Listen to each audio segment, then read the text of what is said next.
I want to welcome you to today's webinar sponsored by the HIBAR Research Alliance, also known as the HRA. My name is Dave Hanna. I'm the Simon Fraser University Beatty Professor of Management at Simon Fraser University. I'll be the moderator of today's one-hour event. I'd also like to say a quick thank you to the folks at University of Victoria who've given me an office with functioning internet for today. This is the 29th HIBAR webinar for researchers, research administrators, and others who are interested in what we call highly integrative, basic and responsive, or HIBAR research projects. These projects advance basic knowledge and simultaneously tackle urgent societal challenges. They are led by cross-sectoral teams, including both academics and experts from outside academia, who bring leadership skills and deep understandings of societal problems. These projects are highly integrative because they deeply connect different motivations, theories, methods, and participants. They're basic and responsive because they maintain the academic rigor of basic research while directly addressing societal needs. And this webinar series provides a platform for research leaders to share their experiences on various aspects of HIBAR research. Some of our webinars highlight specific HIBAR projects, focusing on the unique challenges and approaches to overcome them. Other webinars explore broader institutional strategies to explore more of this work within the research ecosystem. And previous webinars are available at the HRA website at hibar-research.org. In today's webinar, Dr. Mwene Songole will speak about detecting illicit drugs from wastewater using forensic science to monitor, track, and estimate community consumption. Now I'm pleased to introduce the topic and our presenter. So research on analysis of wastewater provides timely, objective, and anonymous data of drug use trends within a community. It can also help with developing appropriate intervention measures from law enforcement, health, and education perspectives. In my short time learning more about it with Ellen, I've also decided that it's very cool. Today's speaker is going to describe her recent research in this area and the important role that cross-sectoral partnerships have played in these and other projects. So Ellen has worked for 7 years as a senior scientist at Procter & Gamble in South Africa and the UK before obtaining an MS degree in forensic science from the University of Strathclyde in the UK, followed by an MSc in chemistry from the University of Pretoria in South Africa, and her PhD in forensic science from the Anglia Ruskin University in the UK. So in addition to these impressive academic bona fides, she has extensive experience in toxicology, in pharmaceutical and doping control laboratories, as well as in academic contexts. And she's currently an associate professor and forensic science program coordinator at Columbia College in Columbia, Missouri. I'm delighted to welcome Dr. Ellen. Thank you, Dave, for that wonderful introduction, and also to Michelle and the HIBAR Research Alliance for the opportunity to present on this platform, basically. It's a platform that I've listened to. I've watched a number of HIBAR webinars and very interesting collaborations, and it's a great honor to have this platform. And thank you to everybody who's joined in. I know you could be doing other things, but you're given this hour to listen to this presentation. So I know this audience, from speaking to Michelle, that there's a broad array of disciplines of people who have logged in to listen to this presentation. So I'll keep things very broad, but with a focus on my research into drugs in wastewater and how you can track or estimate community consumption. So my goal is to give a sense of how the project has evolved to this level, and also talk about some of the key collaborations, partnerships that are in process, but also some that are actually being developed, and some of the challenges that align with that. So I'm associate professor in forensic science, but my background is in chemistry. So I'm an analytical chemist and a forensic chemist. So that's the outline. I'll introduce you to wastewater-based epidemiology, or WBE, and the approach I've followed in building relationships for this project, but other projects. Hopefully I'll have time to mention aspects about other projects that have involved collaborations in the different countries and spheres that I've worked in, and also a little bit about the industry perspective. So based on my experience working at Procter & Gamble. Looking at the HRA mission, which they've already laid out, part of it is to help universities respond more effectively to societal needs while increasing the overall excellence of their diverse research portfolios. So these are just a few of the projects I've been involved with that employ a lot of collaborations and partnerships. We have WBE, we have wildlife forensics, which was mainly done in South Africa and Botswana, and hope to continue in the US.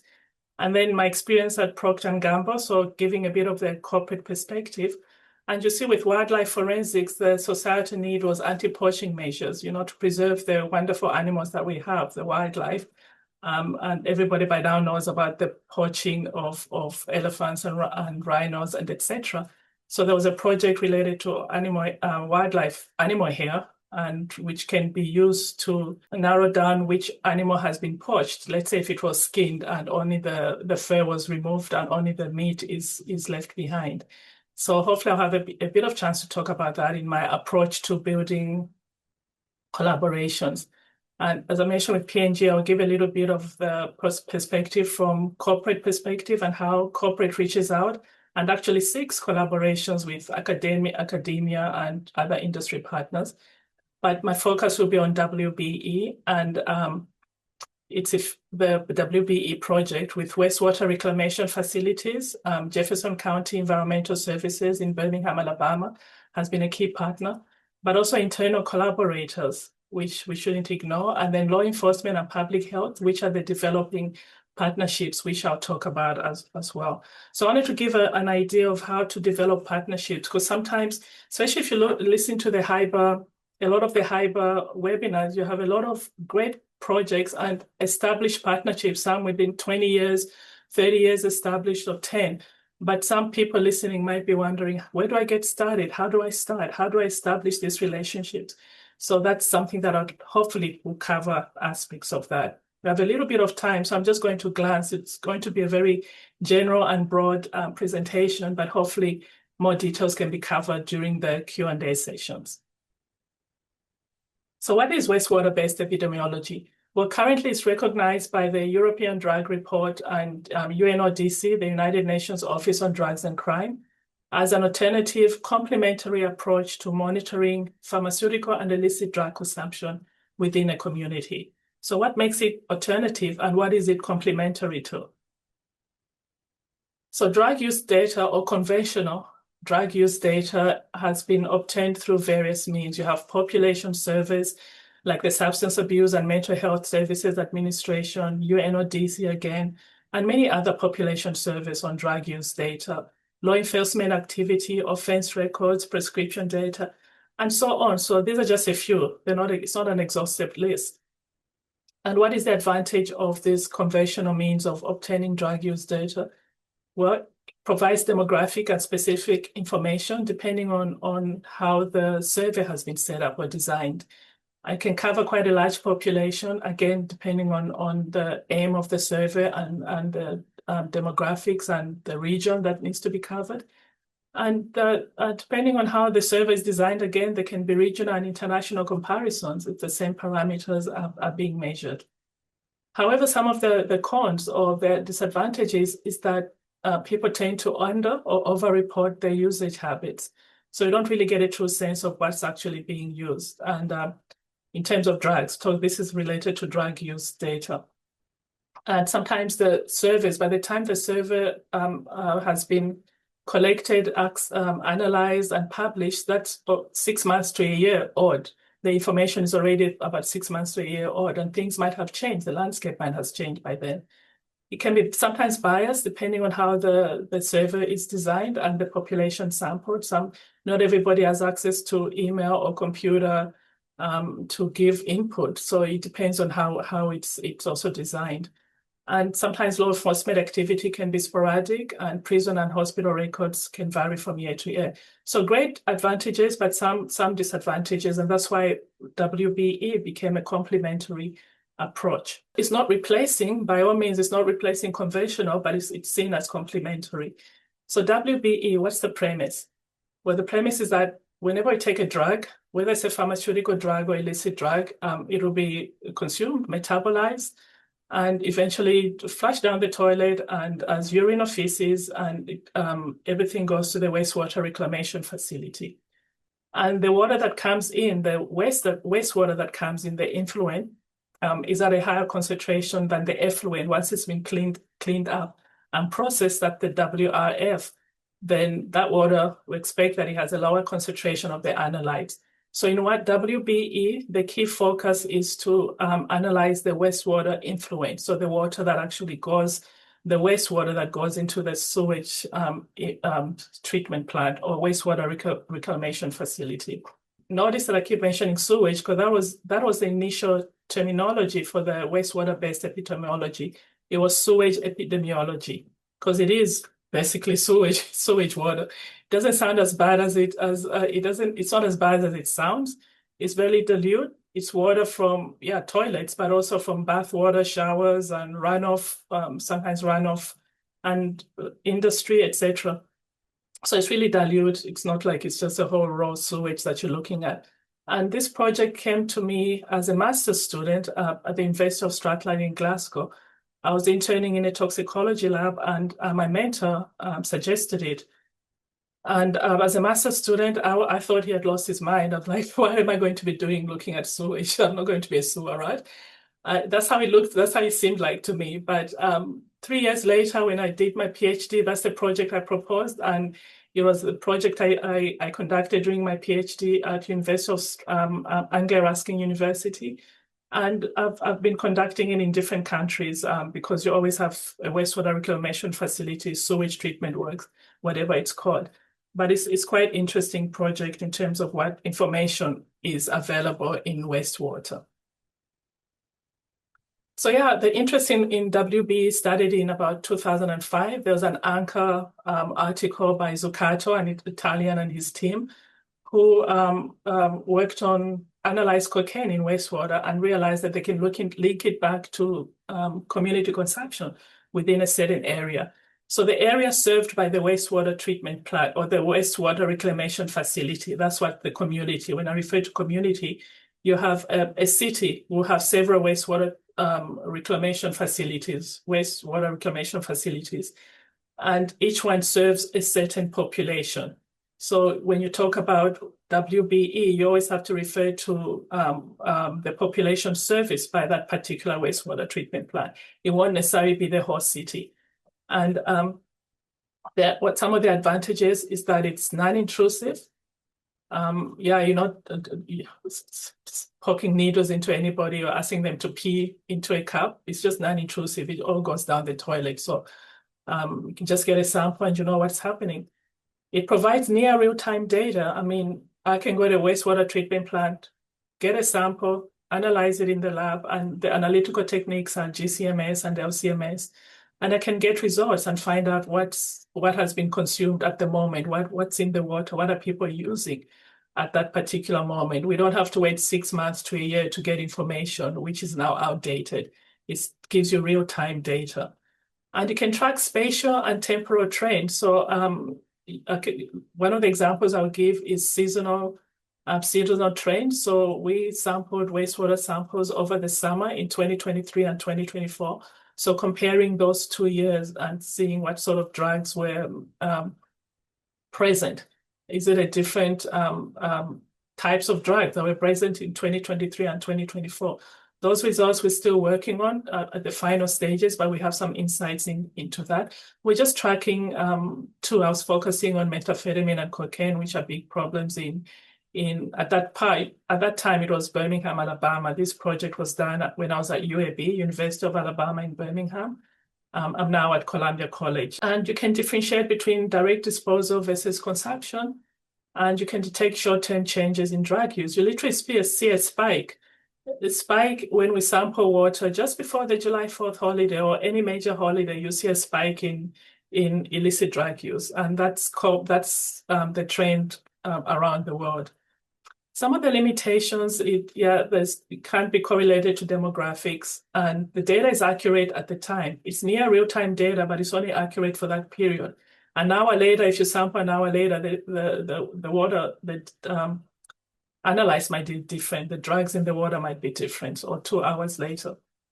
And that's why we take a 24-hour composite sample. So that's a sample every hour, a portion of the water is taken and put over a 24-hour period, and the 24-hour sample is the one that's analyzed. So it gives you a better spectrum of what's happened over a 24-hour period than just a grab sample, which can change from hour to hour. From every hour, it can be different. and can be influenced by so many other things. So yes, it's great, but it also has its limitations. And key is the stigmatization of the community. So you notice that in WBE, we don't mention the location of the wastewater treatment plant. We just say 2 wastewater treatment plants in Birmingham, Alabama. Because as I said, a wastewater reclamation facility will serve a certain community, and that community can be large or small. So if drugs are being found in there, you don't want to stigmatize that community and say, well, this neighborhood is really into this sort of drugs. I mean, I know, and some of the results are surprising because it tells a different narrative in terms of who's using methamphetamine and cocaine. But even if you read papers, to avoid stigmatization, we always mention the city and that we sampled from 5 wastewater treatment plants or wastewater reclamation facilities, but we don't mention the particular ones, that's the ethics related to that. And self-regulatory, no one has said don't mention this, but we just find that as researchers in this field, that it's just kind of like polite not to mention what are we finding in different communities. So I'm talking about drugs, illicit drugs, but there's also biomarkers, illicit drugs, but also pharmaceutical. We've been looking at both in my research group. So drugs, pharmaceutical and illicit, but the focus was on illicit. Then I moved to included pharmaceutical drugs as well, because they were occurring in high concentrations. But also it's being used in disease biomarkers. That's not my area. I attended a conference, I was testing the water conference in Tacoma, Washington in June, with everyone involved in WBE, or it's a niche conference, so people involved in WBE were giving presentations on the different aspects of WBE, and a lot are involved in public health, monitoring disease biomarkers, the COVID virus, for instance, the virus that causes COVID, polio, and so on, which have been tracked in wastewater. And the interesting thing about this is that that was interesting for me to learn from the public health aspect of disease biomarkers, because my focus has been on drugs. But with disease biomarkers, they can see the biomarkers a month before an outbreak, in a sense. So suddenly, if there's a flu outbreak, everybody's getting flu, that can be determined about a month to 2 months in wastewater.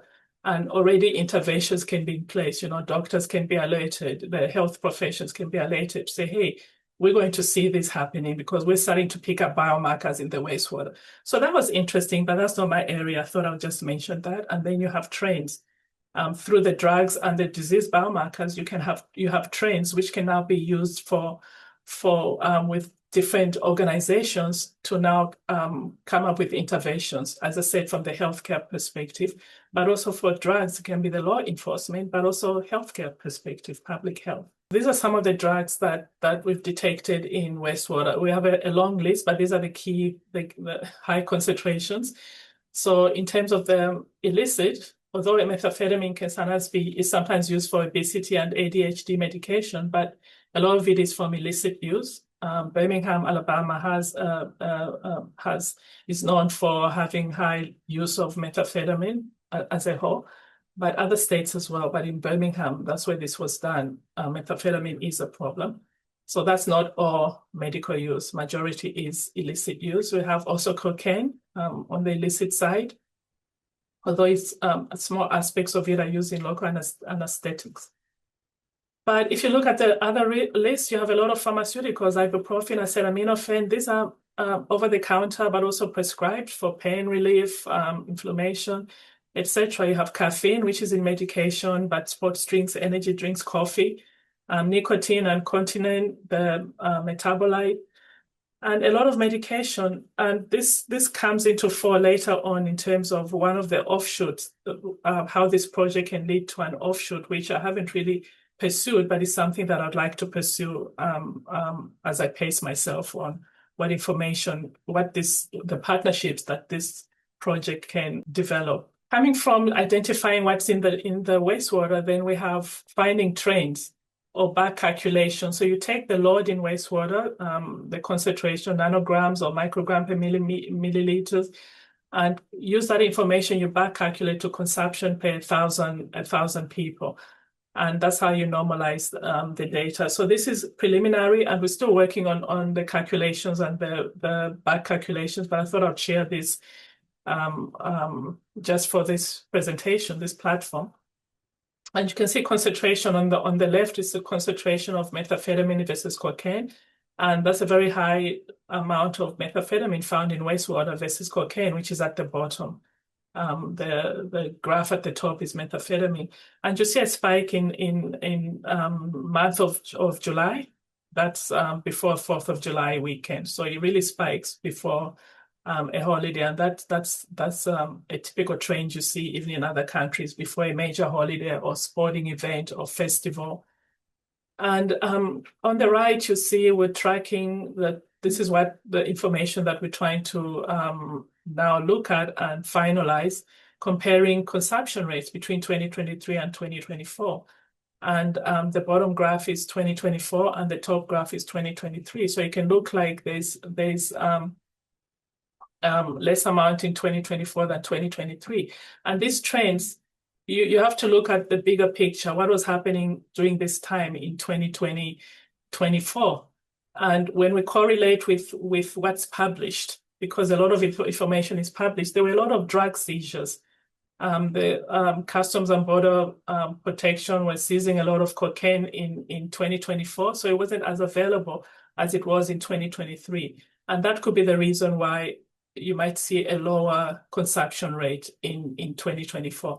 But it's information that we're still trying to put together, looking at other factors and with our partners as well.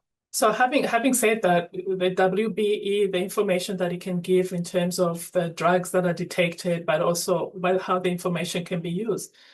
Aside from research, initially it was just a research project, giving some students something to work on. And it is evidence-based, quick synopsis of new drugs flooding the market, or it may not be new drugs, it could just be what drugs are in the market, what are people using.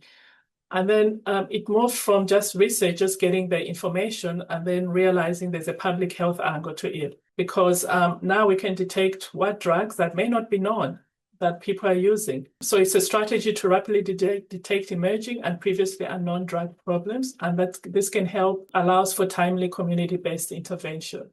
And I put disease biomarkers in brackets. I gave you the example of how others in WBE field are using this information by detecting disease biomarkers. And then from a law enforcement perspective, the intelligence-driven measures. Law enforcement wants to target, disrupt, and reduce drug availability.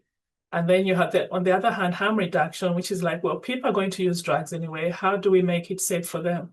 So you have interventions like needle exchange programs and drug testing programs. It's like, you're going to use it, but test it anonymously. You won't get in trouble, just to make sure it's not, you're using methamphetamine and it's not methamphetamine that's been laced with fentanyl or xylazine, which you didn't want to use. And that's what's happening. So looking at these four areas used to be separate. Everybody was working in their silos until conferences and discussions and policies. The different groups realize, hey, if we work together, we'll have more data. More data is available that can be used for each area without interfering with how any other area is working. Because harm reduction might not want law enforcement to keep arresting people. It's like, hey, these are using drugs. They have a problem. But law enforcement needs to get the drugs off the streets and disrupt the chain. To prevent more coming in. So before there was a disconnect, but now there's let's work together and see how we can collaborate in terms of with the information that we have. And that brings me to the WBE again. That's how I started with Jefferson County Environmental Services, who are responsible for the wastewater reclamation facilities. And that was me approaching them, that going through their PR department that would like to sample some waters. So the first step is you go for a tour, they show you around, then you ask for, is it okay if we can sample? Can we get some samples of wastewater samples on a regular basis? The key is not a once-off, because if you want to do a longitudinal study, you have to sample. You can do that every day if you want to look at the what's happening over a week, or once a month for over the summer or the whole year. So it just depends on the aim of the project. But it can't be a once-off. So it's forming those collaborations, starting with the PR department and speaking to And the PR department usually leads you to a wastewater reclamation facility, suggests a wastewater reclamation facility that you can visit. And once that happens, you meet the managers, the plant supervisors. You just have a discussion with them, and being transparent. It's like, would like wastewater samples, but at the same time would like to continue for over a long period. So one approach that I did was, instead of just looking at the wastewater reclamation facility as a source of samples, I brought them in as a partner. It's like, we're both benefiting from this. There's a public health angle to this. You're working to clean up the wastewater, getting rid of what the EPA, Environmental Protection Agency, has mandated. But there's also another angle to the source that you have, where you're working. The pool of wastewater, that's a pool of knowledge that is available. And if we have a lot of these samples, this is what we can find out. This is what we can detect. We can find out what drugs people are using. This has a public health aspect to it. Once you bring the partners on board and they see themselves as partners, as working with you to find out what's in the wastewater and how it can be used for the good of society, then you find they're more amenable to working with you and providing the samples that you need.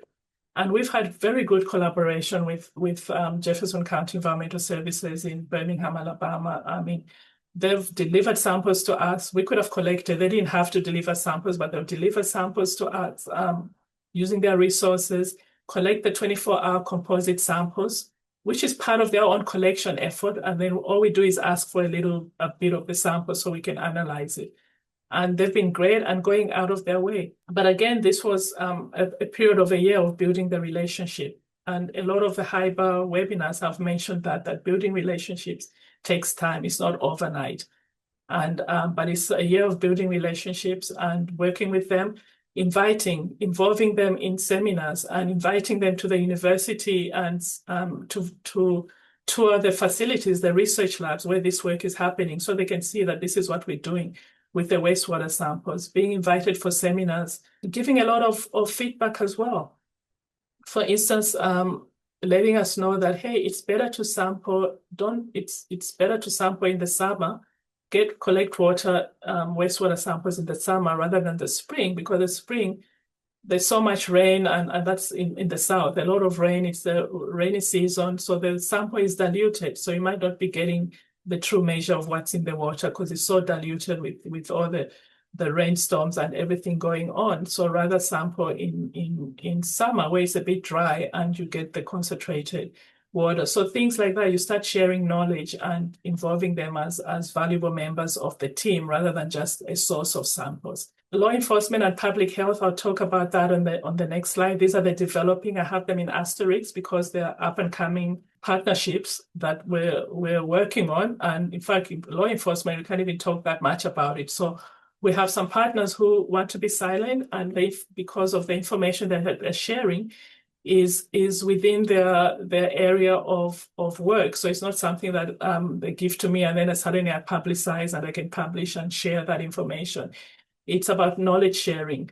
They're interested in the information I have and the trends and what's happening in the wastewater. Can we correlate it to what they're seizing and what they're seeing on the street, as well as toxicology and the public health? Can it be correlated to what's happening in the toxicology labs and in the public health when you have overdoses and whether people die or not? But what is it correlated? Is what we're seeing in the water samples correlating with what law enforcement is seizing and the public health aspect? And then there's internal collaborators. So how I started with this is I started internally. When I talk about internal collaborators, is at the organization you're working at. Have you leveraged those collaborations first before going outside? Sometimes you go directly external, but sometimes you leverage the internal collaborators because you don't know who has external collaborators that you might use. So I started by giving seminars, being invited for seminars in different departments. I was in forensic science or criminal justice department, but gave a seminar in biology department, in chemistry, with the aim of looking for partnerships or collaborators. And that's how it started. And from that, I was invited by Dr. Jeff Morris, who was applied for NSF funding, and he was from biology department. And it's like, well, your research can really add value to the research we're doing, which was on antimicrobial resistant bacteria and how that's related to kind of like environmental justice. We have an area in Birmingham, Superfund area, where there's a lot of industrial contamination, heavy metals, and bacteria have been affected, leading to antimicrobial resistant strains, and that is impacting the community which is living in that area. So there's this project which is involved with that, looking at the bacteria in soil samples, but also relating to the antibiotics that we're finding in wastewater. So it's a project which will be discussed hopefully in the future. So I'm not really getting into that because it's a new project. But with this project, we have a lot of a whole team of internal disciplines, different disciplines internally. Forensic science, that's myself, microbiology, public health, geogenomics, the metabolomics and proteomics lab, which has LCMSs that's doing some of our analysis, and a lot of community partners, which Dr. Sumia Niranjan from UAB as well is working. She's busy leading that aspect of building community partners from the community that's affected, so that when we're doing our research in a responsible way, and they have a lot of knowledge of what's happening in the community, they have access to information that we can use. So all these community partners are quite valuable in the bigger scheme of things of this NSF-funded project. By starting with my wastewater-based epidemiology and speaking at seminars and at conferences, I started being approached to collaborate on other aspects. And that's one of the things, it's like, get yourself out there, promote yourself, basically. As academics, we're not very good at promoting ourselves. And promote yourself, because you never know what partnerships will come out of that. I was giving a presentation at a forensic conference, international IAI conference, and International Association for Identification, one of the biggest forensic science conferences and societies. And I was approached by law enforcement working in Nebraska. So let me just mention the spin-offs of this aspect can be the safe disposal of pharmaceuticals. So the list I showed you of drugs that we found, a lot of pharmaceuticals are found in wastewater. Some of those are used, but some of them are dumped down the toilet. How many people, once they have expired drugs or they don't need them, they'll just dump them down the toilet? But it's causing problems in the ecosystem. So once this information is out, this is a spin-off that I would like to pursue. Once this information is published, that, hey, take this seriously. You know, this, I think the CDC and or FDA have all these safe disposal campaigns. And pharmaceuticals, you can drop your drugs off at different pharmacies. So that can be emphasized once people realize, hey, this is a high amount of drugs that are going in the water that perhaps are being dumped in the wastewater. So safe disposal of pharmaceuticals, once people have knowledge of what's happening. And then commercialization. They can be targeted biosensors. In the extraction method we use, we're getting the drugs we're targeting, but a lot of other drugs that we're not targeting, and an endless amount of drugs. So can there be targeted biosensors? There are a lot of chemists or biochemists working with biosensors. Can this be commercialized? I was impressed by, I think the last HIBAR webinar before this one, I believe it was, on the robotics, where in the medical field, and they've taken their work, their research to commercialization, and they've sold a lot of their units to other entities. But it's something that I think we can do better as academics, where if we have an idea or a research, can we take it? How can we commercialize that if it's possible? Sometimes it's just knowledge, and that's different. But if there's a technology can come out of that, can we partner with others who can help commercialize that aspect of things? And we have a lot of undergraduate, masters, and PhD students involved in this. There's a group, Overdose Response Strategy, ORS. It's a national program in every state, and it's a public health and public safety partnership. Remember, I mentioned that initially public health and public safety were different. We're on different spectrums, but now it's like, let's work together and deal with this scourge of drugs which are proliferate in society, and how we can reduce fatal and non-fatal overdoses. by sharing data and supporting evidence-based intervention.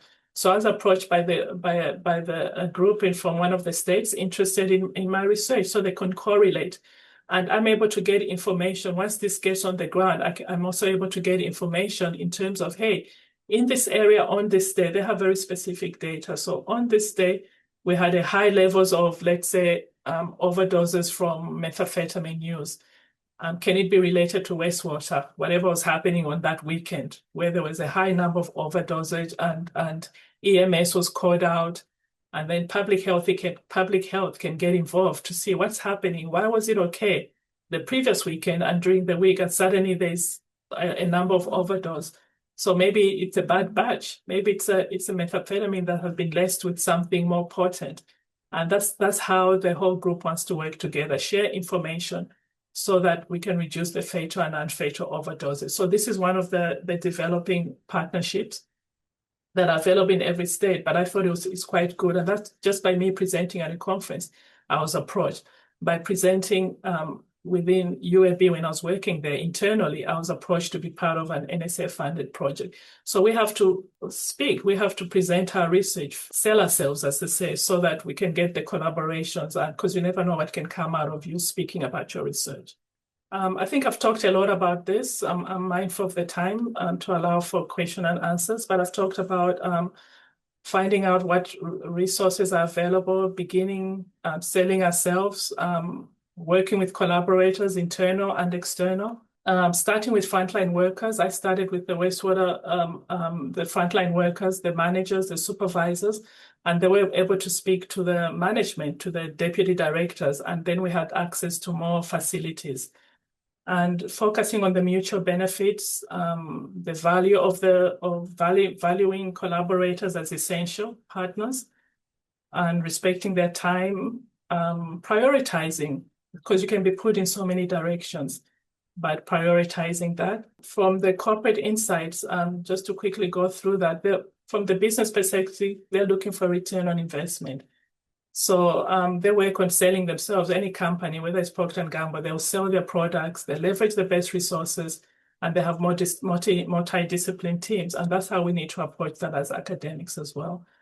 And they seek established collaborators. So corporate world will, because of the short turnaround time, they seek established collaborators or units.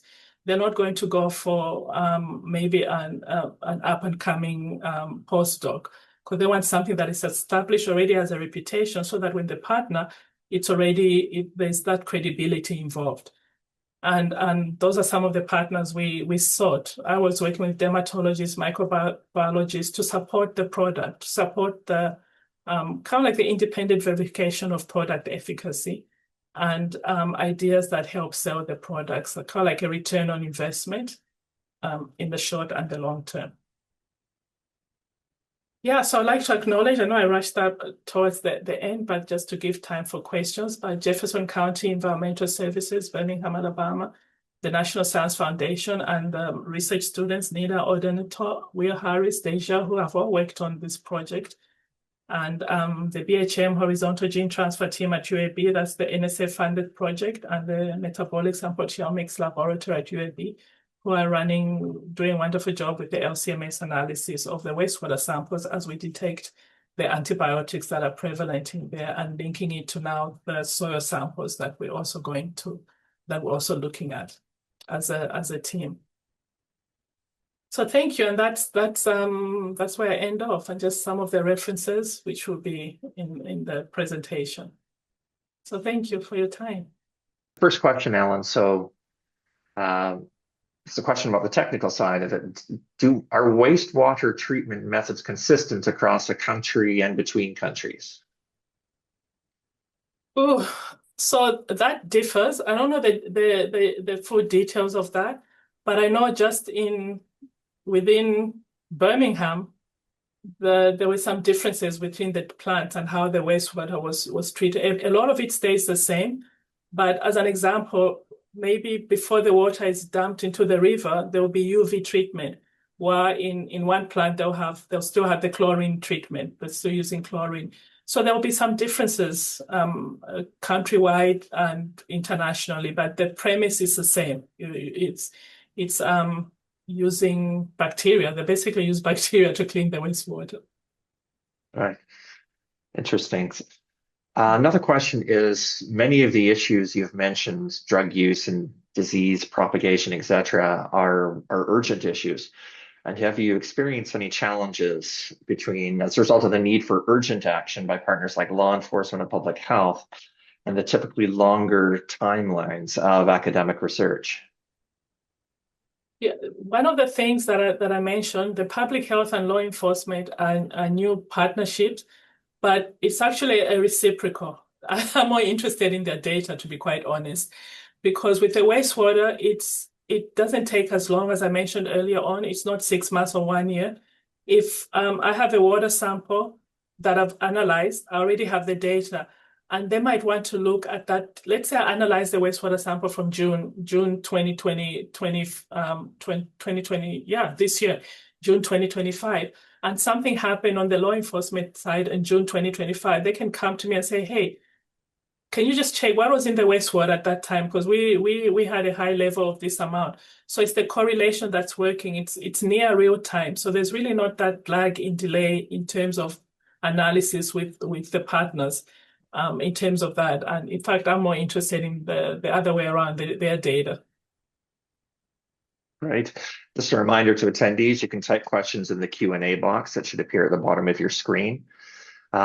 Another question, Ellen, do the students working on your projects work directly with the partners? Oh, yes. In terms of the two projects going on, so like in one of the projects which we're concluding, Nina, I mentioned Nina is working on that, my master's student, and she works directly with the partners. She'll go collect the samples. What I do first is whenever I have students, I take them, introduce them to the partners, go to the wastewater treatment plants, work with go on a tour, and then after that I hand over, and they'll be the ones collecting the samples or the key person to deal with them and email, and they become the focus because I'm also training them to communicate with the partners and keep that going. So yeah, Nina is now the person, the go-to person between the partners and with myself, since I've also moved out of the States. So yeah, students are directly involved with partners as well. Even with the NSF project, we have students who are directly involved in sampling the soil samples. And once partners are established, working with the partners to coordinate access to the samples. So yeah, we try to have students involved hands-on. Another question on the technical side, when you sample the wastewater, do you ever sample it, so to speak, upstream closer to the source to get a better resolution of what's going on? Upstream closer to the source. So before it actually goes into the wastewater, I'm not quite sure whether before it goes into the wastewater reclamation facility. I think so. Yeah, I guess is it even possible to move upstream, or is it just, no, this is where we do the sampling, or do you sometimes shift where you do it when there's an urgent need or an improved ability to get access to something? So right now the plant where you have all the water goes in, that's kind of like the best pool because it's coming from all sorts of pipes that are coming from different neighborhoods, etc. So you're actually getting the best mix from all sorts of places. Once you go upstream, you're isolating. You might not be getting everything that's coming from different sectors. However, to answer that, there's a whole pipe. I think with the network, with the wastewater network, there are different pipes that are leading into a bigger pipe, which becomes a bigger pipe, and then one big pipe that goes into the wastewater reclamation facility. So you can sample upstream, but it's the same. It depends on how far upstream. If it's directly before it enters the wastewater, that's the same water that's going into the wastewater treatment facility. But we have, with our partners, because of the collaboration, they've been able to sample from manholes. So you can isolate. There's been research where you can sample from, let's say I can isolate UAB and say, okay, I want samples coming from the UAB area or downtown UAB, that's University of Alabama. Or so you can narrow it down to a prison, to a school. So yes, you can sample, you can isolate where you want to get your sample, but that now becomes a manhole sample and with different challenges, technical challenges. So you call it a manhole sample. That's fascinating. sorry, it's just the more you talk about your research, Ellen, the more it affirms my belief that this is just so cool.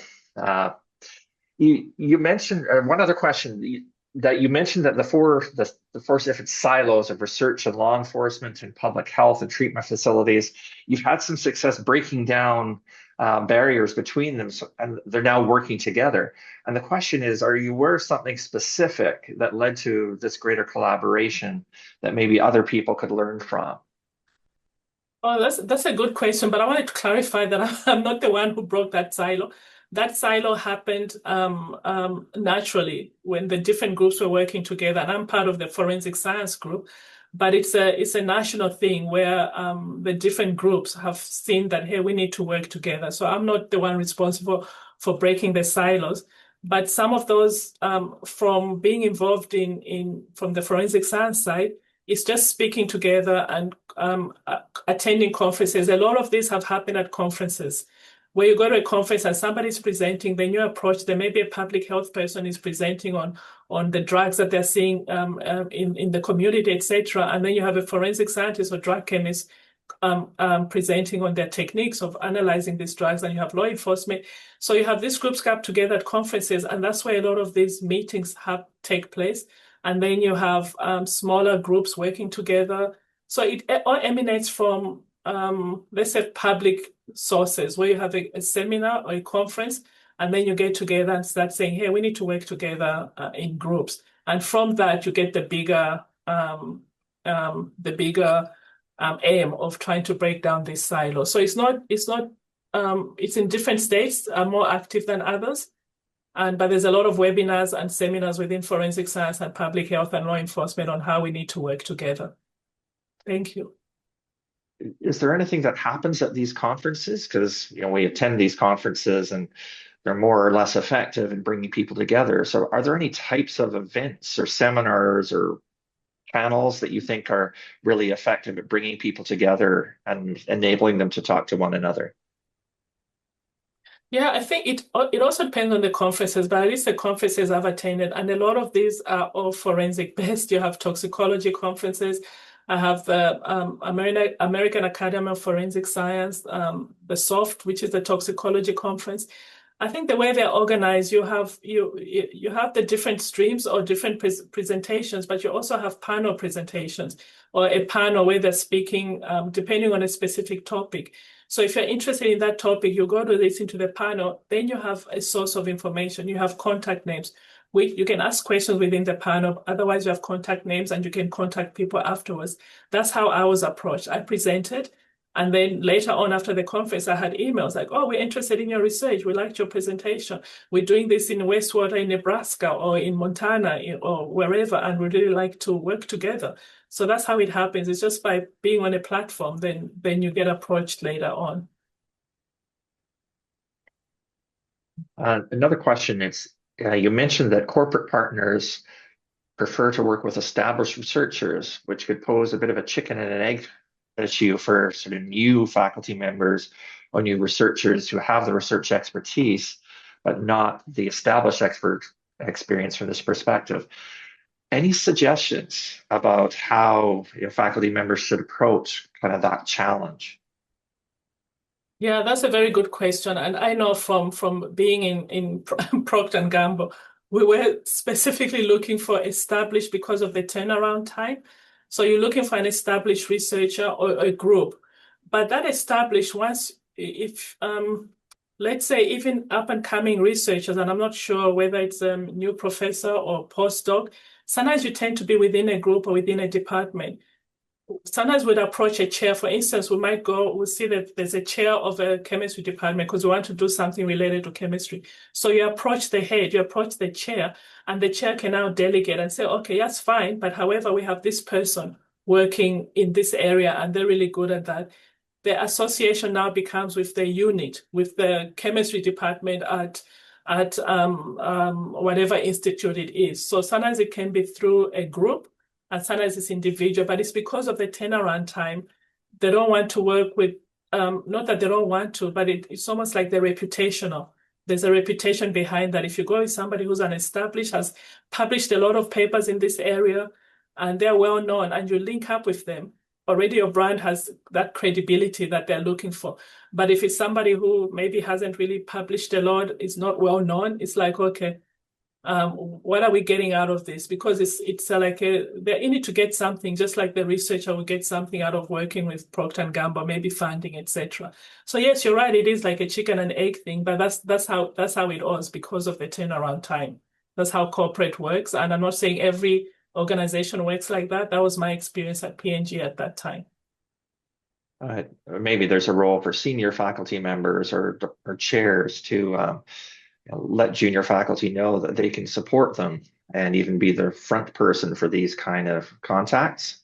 Yes, exactly. That's what I was alluding to. Like, if they approach a chair and the chair knows that's not his area of expertise, or the chair can delegate to somebody else so that they can give them a platform and speak to the organization that, yes, you've approached us, but there's this young and upcoming researcher. They've really done great work in this field, and they'll be the best to help you with this project. So yes, you have senior faculty or chairs or deans who can who have some of those contacts, and they should be able to delegate or bridge the gap with up and coming researchers. And maybe one more question before we ask you to offer a few concluding thoughts.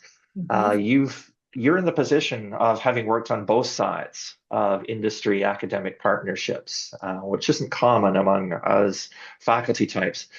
As an industry partner, were there any pet peeves that frustrated you when you were working with academics? Some where you could give advice to us academics or to universities about how to do a bit better? Yes, I think it was with the corporate world is the quick turnaround time. And I think one advice I would give that I found worked well was the openness of the academic to listen to what's happening and not be suspicious. It's like, what do they want from me? I don't want to support this product. By looking at it at the bigger picture, yes, they want to sell their product, but they're also helping you. You're also being helping out with this experiment or whatever research they want to work at. So being open-minded, firstly, to what is being proposed, but at the same time, it's academia is slow compared to the corporate world. I know I was frustrated when I left the corporate world and went to academia. It's a totally different pace. But recognizing that and trying to match the pace of the corporate, you can never match it completely, but know that their timelines are quicker than you would expect. So not over-promising. If you cannot do it within 3 months, then don't agree to that, because that becomes frustrating and they'll move on to somebody else. But you can also say, okay, we can't do it in 3 months, but perhaps 5 months because of X, Y, Z. So sometimes with academia, we're constrained by the system. The system sometimes is slow within academia to get funding or to get authorization or to get approval. That's why corporate goes for the chair or somebody senior, because they know they have less loopholes to get that permission than somebody who's junior, and they have to go through the chair, then maybe the dean, and then maybe this organization before they can get permission to do whatever it is. So it's just open-mindedness and being knowing that they'll need quick turnaround. So if you can come up with something that will provide something quickly enough, not to their level, but better than how slow academia is, that really makes it more attractive. Yeah. Makes sense. Yeah. Understanding their worlds and maybe helping them understand ours a bit better too. Yeah. Like a middle ground really helps. Yeah. Well, it's a measure of the interestingness of the topic and the excellence of the presentation that I'm leaving some questions unasked, but I want to give you a couple minutes to offer any final takeaway messages for our attendees today. Yeah, I think it'll just be a few, like something I try to mention is start by building strong internal collaborations. Those can make you more attractive to external partners. So if maybe you're a junior, then perhaps you can be involved with internally. I don't know who's working internally within academia. You get involved with a group. Through that, you are exposed to other sources that you might not have been exposed to. Like I was exposed to the NSF by speaking and being encouraged or invited to join the NSF group. I wouldn't have had that if it wasn't like that. And then collaborations can be based on data, knowledge, or technology. It's not always technology. Sometimes it's just data sharing. Like with the law enforcement and public health, we're just sharing data. We're not creating a new technology. So know that collaborations don't always have to be a new invention, or it can just be based on data sharing, and leverage the partnerships that are available to create new ones. So ask around the chairs, the deans, or other groups. Do they have links with other organizations outside that maybe you can partner with? Because sometimes we don't know what's happening. We are in a silo so much. We don't know who's doing what. And if you just ask, somebody might have a link to a partnership or collaboration that you'd like and can piggyback on that. So and collaborations take time and effort. This has been said through all HIBAR webinars. It's a constant advice. They take time and effort, but they're worth it once they're established. Thank you. Thank you so much, Ellen. Again, fascinating topic, some wonderful lessons for us all on the time it takes, the work it takes to build these relationships. But the payoff is this kind of extraordinary work that you're doing, which is just fascinating and important. So thank you very much for taking the time with us today. And thanks to all of you. Thanks to everyone who's attended today's webinar. And please stay tuned for announcements of further events in this series. Have a good day, everybody. Thank you, everyone.